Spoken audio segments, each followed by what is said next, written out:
যথোচিত মর্যাদায় এই দিনটাকে পালন করে, এটা বাঙালির কাছে ভীষণ একটা মানে অভাবের আমাদের আবেগ, আমাদের জীবন, আমাদের জন্ম থেকে মৃত্যু সবটাই রবীন্দ্রনাথ।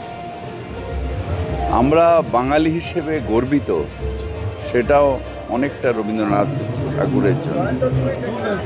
তাই তাকে অবলম্বন করে, তাকে আমরা দেখিনি চোখে, মানে আমার জন্মের আগে তিনি চলে গেছিলেন, কিন্তু তাকে জড়িয়েই যেন মনে হচ্ছে আমাদের জীবনটাই রয়েছে। তাই এই দিনটা আমরা সবাই ভাবি যে এই দিনটা আমার জন্মের আগে এলো কেন আমরা রবীন্দ্রনাথ ঠাকুরকে দেখলাম না। এটা আমাদের এই প্রজন্মের একটা আক্ষেপ যে আমরা কেউ দেখতে পেলাম না রবীন্দ্রনাথ, কিন্তু এই দিনটা এসে শ্রদ্ধা জানিয়ে তাকে অনুভব করার চেষ্টা করি। রবিদা, প্রতিবেশী রাষ্ট্র বাংলাদেশ, সেখানকার জাতীয় সঙ্গীত তো আমাদের এই বিশ্বকবিরই লেখা। আমরা বাঙালি মানতে চাইছে না, ওরা রবি ঠাকুরের মূর্তি ভেঙে ফেলছে।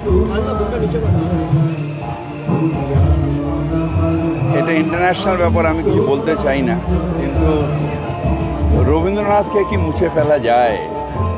রবীন্দ্রনাথকে কি সরিয়ে ফেলা যায়? বিশ্বকবি বিশ্ব মানুষের হৃদয়ে থাকে, তাকে কেউ কোনোদিন সরিয়ে ফেলতে পারে না।